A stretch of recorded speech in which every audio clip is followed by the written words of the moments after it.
Thank you very much, Wes, for those terrific remarks. Pretty strong ideas, some strong words that we've just heard. America's rivals are expanding, they're gaining ground. That America must compete, use democracy to aggressively advance national interests. Let me ask pull up a couple of these points in our conversation, then we'll take a few questions before you have to go. But you've laid out a pretty clear agenda in this speech and in others that involve, in some respects, rallying the democratic West in the face of what you call the national security strategy calls this era of big power conflict, great power competition. So how do you, in your job, rally the democratic West, particularly Europe, when there is so much division inside the family, inside the transatlantic community, across the Atlantic, and both within the EU? So how do you square that? Well, it's a great question. The first thing I would say is that I think rallying the West now is something different than it was even a few years ago. I think it's partly about reclaiming distinctively Western concepts that somehow over time we've lost sight of. I mentioned the nation state. There is a very long tension in Western history between various types of universalism, all the way back to the Middle Ages, universalism and some type of localism or particularism. The nation state is a distinctly Western concept. I think to reclaim the concept of the nation state, not in its aggressive nationalist forms, but as the seat of political legitimacy. It's without the nation state, you don't have the representative institutions of democracy that we're all so proud of. So I think we have to reclaim some of those.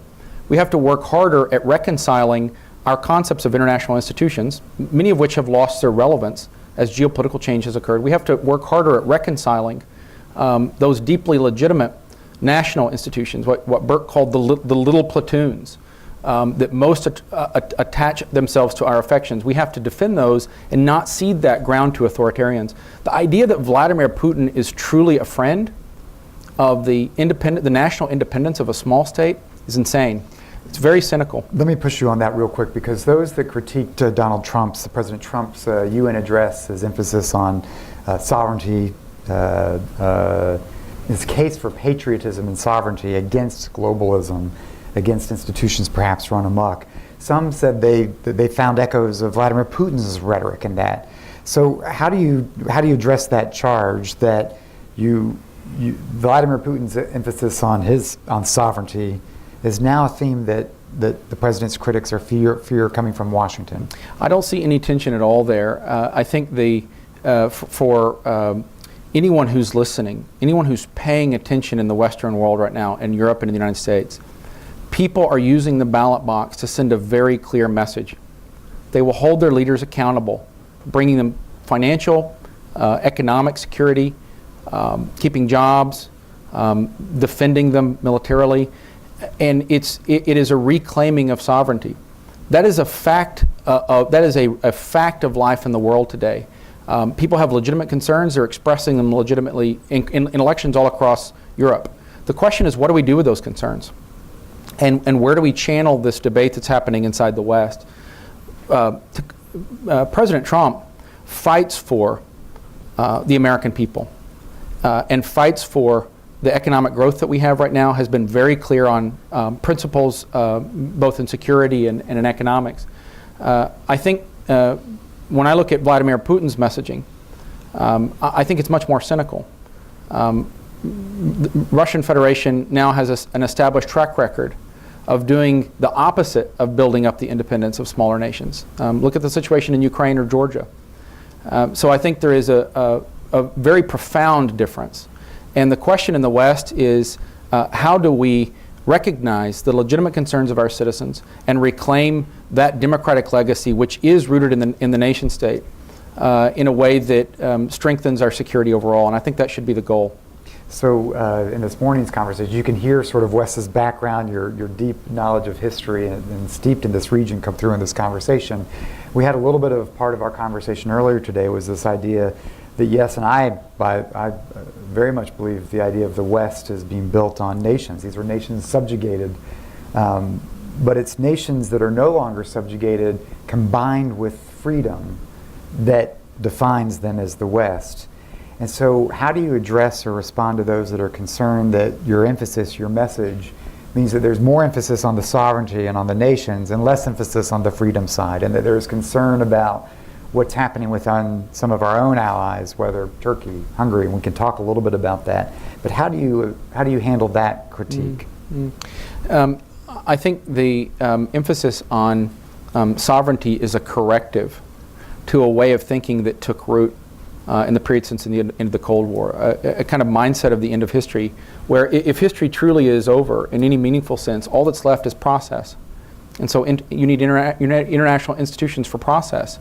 But what we've lacked in recent years is a sense of balance that acknowledges that the legitimacy, the democratic legitimacy of these institutions is derivative.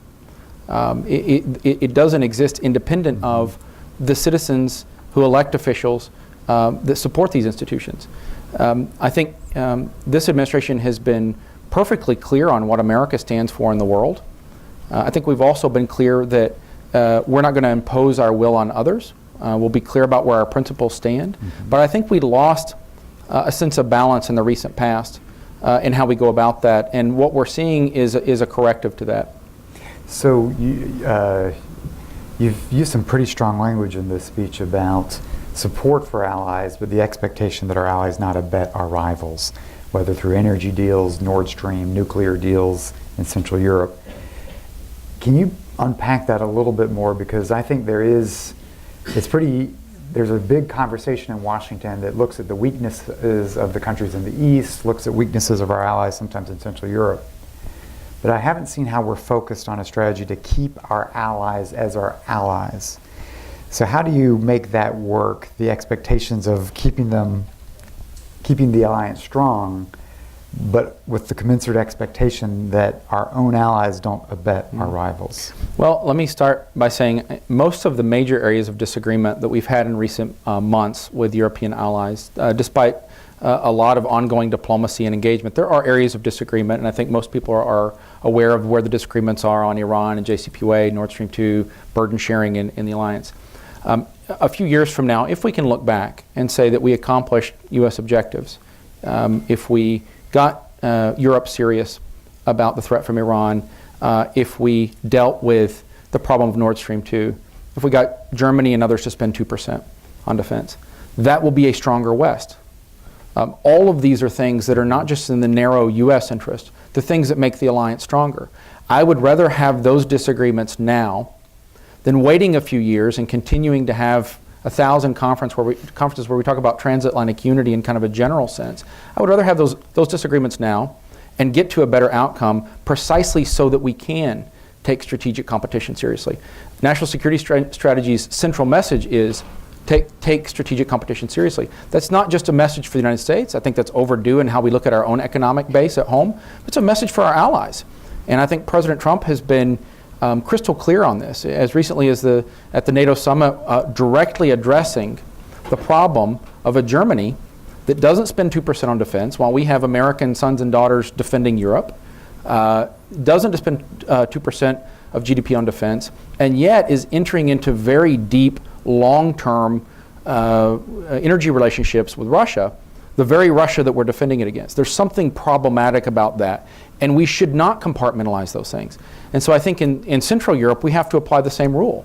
There are networks of corruption and state-owned enterprises in Central Europe that are becoming stronger. Those are the pathways through which the Chinese and Russians rig the system. We should be troubled by that on a lot of levels in terms of principles, where that leads over time for the real independence of these countries, but also strategically.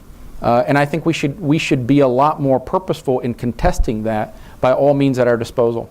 So you mentioned debt book diplomacy. You've used that term often, and I think that's quite interesting to describe how China is acting in the region. Many of the countries that are represented in this room, their countries are involved in the 16+1 process with China, meeting with the Chinese leader relatively regularly in Central and Eastern Europe. And this is a relatively new phenomenon. You pointed that out yourself. The Trump administration, and perhaps in response, has embraced an initiative that actually preceded it, this idea of a 3Cs initiative. How do you actually see, is it seeping in in Central Europe that there may be other motivations to the level of Chinese engagement besides easy money? And how do you make something like the Three Seas initiative, or you talked about American commercial diplomacy. We've gone in many of these markets for, 20 years ago, we were emerging as number 1, number 2, number 3. We're down to number 8, 9, oftentimes in terms of trade partners in some of these countries. So how do you see both the perception of what China's doing and the credibility of how America gets in the game economically, particularly because we're not a state-driven economic machine? I think the strength of China's position in Central and Eastern Europe has snuck up on a lot of us. If you go back to 2009, I think the Eurozone crisis helped to create the conditions that China is now very systematically exploiting. Prior to 2009, you had a much stronger Western financial presence in Central Europe, including Scandinavian banks, a lot of Western European banks. If you look at the amount of private money that was being put out for private lending right before 2009 in Central Europe proper, that amount was on a quarterly basis was equal to what was being given out on an annual basis just a year later. So you had a capital flight away from Central Europe, partly due to foreign currency denominated debt, and China's exploiting that very ruthlessly, buying up infrastructure. There are strings of demands and influence that are attached to those investments, and I think the West is waking up to that. I think where the Three Seas initiative fits into this is first and foremost it's locally driven. That you have countries on the ground who recognize that problem and they want to address it by attracting greater Western investment. That's in our interest. That's in our interest. And I think we need to be looking for more of those opportunities in all kinds of sectors where our interest overlaps with the momentum of an organic, ground-up effort. I think Three Seas initiative, the most recent summit in Bucharest shows that it has gained momentum, both in terms of infrastructure and overall financial investment. I think the future will tell where this initiative goes in the future, but the key is to offer viable alternatives to predatory Chinese lending.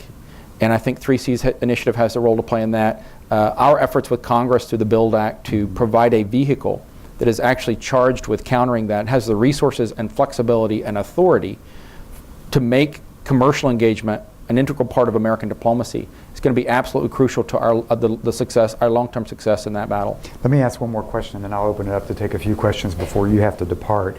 We've got a lot of colleagues here from countries that have Russian troops on their soil. And what we've been talking about is these formerly captive nations now run the risk of having their aspirations held hostage by Russian occupation. So whether it's Ukraine, Moldova, Georgia, can the nations in Europe's east, can they achieve their aspirations even as their territory is occupied? Well, I think the most important thing with regard to Georgia and Ukraine in particular is to see the success of these two states as independent, democratic entities. And the U.S. has a very deep stake in that. I think this administration has been overwhelmingly clear, both in our words and in providing lethal aid to Georgia and Ukraine. So I think first and foremost, we have to nurture the aspirations for democracy and the institutions that are growing in those countries, and see the success of the reform agenda. Because if we can't succeed in that front, I think we lose overall. But I think it's partly about the security dimension, making sure these countries have the ability to defend themselves. And I think on the matter of Russian troops, continuing to make the case clearly and consistently, along with our European allies, that there will not be a doorway to return to business as usual with Russia and its relations with the West until Russia has addressed the commitments that it has under the Minsk agreements and lives up to those agreements. I think we have to continue to be clear that that is the prerequisite to anything approaching a normal relationship with Russia. Mm-hmm. Let me, we have just a few minutes, so let me open it up, and I'm going to maybe take a couple of questions together as a bundle. So let me start in the front row, and then with this woman here, please. Yes. So who has the mic? Come forward, please. Please. Ambassador, why don't you take the mic first, and then I'll come to Mike. Ambassador Bulgaria, Secretary Mitchell, Damon, nice to see you. One comment and one question. I agree with the concept of a nation state, and this concept has been playing historically important part in Europe. At the same time, in Europe, we have the European Union, where all the member states voluntarily gave up some of their sovereignty in order better to manage economic development, democratic institutions, and so on and so forth. It is not by chance that European integration has been the driving force behind all the political reforms and economic reforms in Central and Eastern Europe. It is the same now with Western Balkans. Thanks to the generosity of the American people through the Marshall Plan, Western democracies managed to restore after the World War II, and something similar has been done by the European Union in terms of Central and Eastern European countries after the political changes, helping them to spread democracy. You to ask the question okay, from west to east. My point here is that I believe that European Union needs to be more present in your concept and vision about relations between the United States and Europe, because it has been, is, and could be your invaluable partner in all the areas of cooperation. Terrific. I'm going to pick up a couple of questions. So how does the EU fit into this? Yes? My question is about the Republic of Macedonia. How do you see the way forward? All right. Okay. All right. Fair enough. Let me take a right here, please. Quickly, and I'm going to ask 30 seconds, please. I want to try to get as many in as possible. Thank you very much, Voice of America, Russian Service. I'd like to ask you what line Washington would take towards those European countries in which, on one hand, officials elected, as you said, that because it's been reflecting of people's concerns and so on. At the same time, they oppose any sanctions against Russia, like Italy, like Hungary. And Italy is a member of G7. Quick. And Hungary is a member of NATO. So what will be towards them? All right, let me take the final question here, and I'm going to ask, again, 30 seconds, please. Thank you. Thank you very much. Secretary Mitchell, thank you for your excellent and very warming speech, and for bringing out the importance of sovereignty of nation states and everything that America cares and promotes, such as democracy, human rights. My name is Vera Lalchevska. I did my PhD on the name issue between Greece and Macedonia. Macedonians are for NATO and the EU, however, not under the circumstances which the agreement between Greece and Macedonia wants them to be, such as denying their own history, their identity, and their language. I was wondering, is there a possibility for the US administration to change that around and to look into the root causes of this name issue, and to bring back to point one the Macedonian-Greek dispute, and to recognize the human rights of Macedonians and their right to their ethnic identity, language, and history? Thank you. Thank you. All right, a lot of Macedonia in that first round. So over to you, Wes, and then I'll pick up a couple more. Okay, so we'll go all the way to the Ambassador, thank you for your question. So look, European Union is a very close partner of the United States in a lot of fields. I can tell you on a day-to-day basis, our team is working with EU counterparts on 1,001 areas of cooperation that we all have talked about in 1,001 think tank conferences for the last several years. That's a reality. Economically, I think we're moving now a process to get a fairer trade relationship with the EU that's overdue. American companies often don't get as fair a shake by EU rules as Chinese or Russian companies. There's something wrong with that. So we have to address that. But I would say, as clearly as I can articulate, that politically, the future of the integration project is a decision that only Europeans can make. And the historic position of the US on the integration project has been to support the general outcome of a unified Europe, but not get deeply involved in the details. I think we began to deviate from that approach under the previous administration. Our view is if and as Europeans choose a future, and I would include in this countries like Ukraine that precisely because they have national sovereignty want to move towards the EU. We support that aspiration. What we won't do is get deeply involved in disputes between the EU and its member states. I think subsidiarity is the right approach for a lot of reasons. And on a day-to-day basis, we're cooperating with the EU in the Balkans and counterterrorism in Syria and a lot of other areas. Let me come back to Macedonia. So the gentleman on my left, the question about sanctions. I mean, I think this is part of why we have to be better at diplomatic engagement in Europe. Numerous countries in Europe that appear to increasingly have qualms about the rollover of sanctions. If our general approach is that the previous administration took, which was to lecture allies in areas of disagreement, including areas of democratic principle, criticize them, freeze them out, and then somehow expect that they're still going to roll over sanctions, support Western pipelines, it just won't work. So I think it requires a lot of close engagement. Our team goes over every few months, and we do a roadshow through various European capitals, making the case for why the rollover of sanctions is in the American interest and in the European interest. And so far we've been successful at that. I think we do share the desire of many European countries to see a more productive relationship with Russia, but so far we have maintained complete solidarity with our allies in saying that the path to that comes through a change in Russian behavior and ceasing Russian aggression, and not vice versa. On the Macedonia issue, I mean, look, I was just in Skopje recently, and what I would say is that Macedonia has an elected government that, after a lot of hard work, developed a potential agreement with another democratically elected government.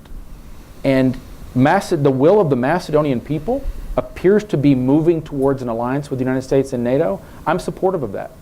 I'm not going to tell Macedonia, its democratically elected government, that it should not move in that direction. I think to look at the Russian influence on the ground in Macedonia and the messaging about the path towards NATO, I think it's very disingenuous on Russia's part to make this a question of national sovereignty when really it's about the explicit and demonstrated will of the Macedonian people to move in this direction. So I don't see any tension there at all. I support the direction that the democratically elected government of Macedonia is taking that country. I think the fact that both Macedonians and Greeks of some political persuasions think that they both got a bad deal is probably a pretty good indication that it's a good deal, that both parties are a little bit unsatisfied. I'm going to just take a couple more questions. I know we're tight with the clock. The mic all the way to the back, please. All the way to the back. Hi, Ani Chikwadze, Voice of America, Georgian Service. You talked about Minsk agreement, but you kind of left out Georgia when it comes to the occupation part. But my question is related towards more to NATO. You know, previous administration in the U.S. was kind of reluctant to allow, in a way, make real step towards Georgia's membership in the NATO, and we are like A+ student, as often dubbed.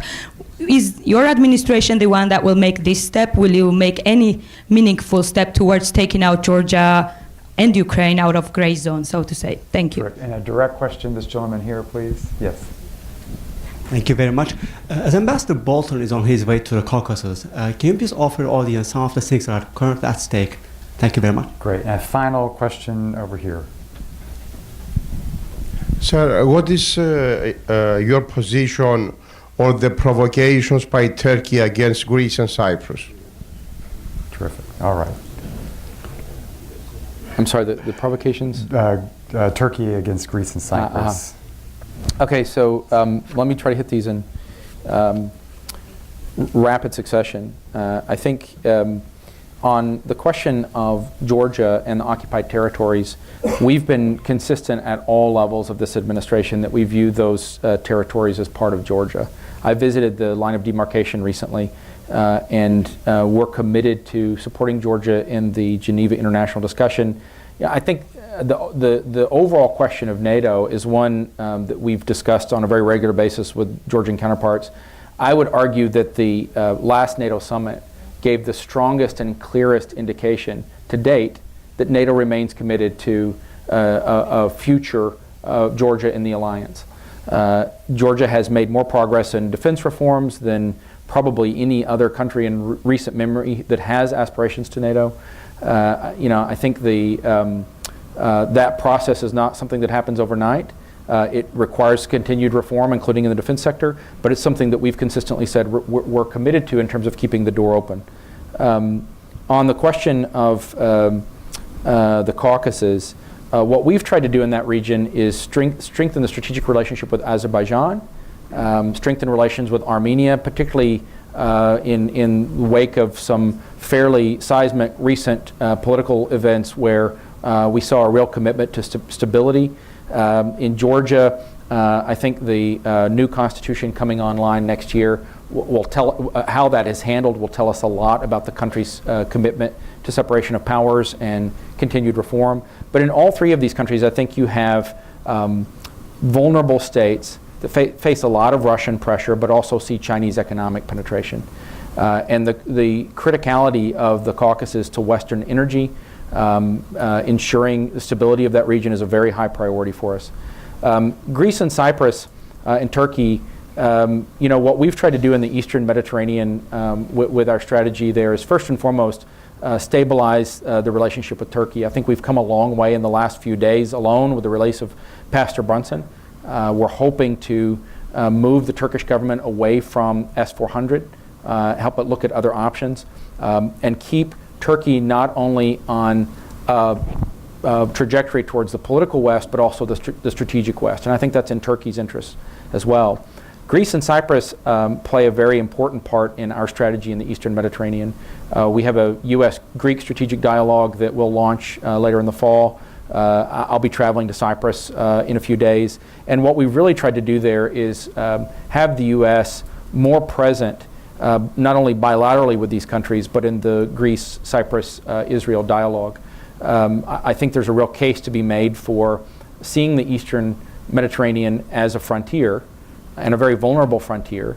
The scale of Russian naval presence in the Eastern Mediterranean, I think, should concern us. The fact that Iran wants a window onto the Mediterranean should also concern us. And so we're working to strengthen relations with the stable democracies in that region. Terrific. Wes, I just want to close by, when we're in the family, we tend to focus on our differences between Greece, Macedonia, between Washington, Berlin. And yet I'm struck by what you're trying to do is keep us focused that we're in a great struggle right now between the free world and the rise of authoritarian kleptocrats. And just want to thank you for everything you're doing to try to hold the alliance together and to keep it strong. I want to thank you for giving us some of your valuable time today and for those insights. And please join me in thanking Assistant Secretary Mitchell for his appearance. Thank you so much, sir. Really appreciate it.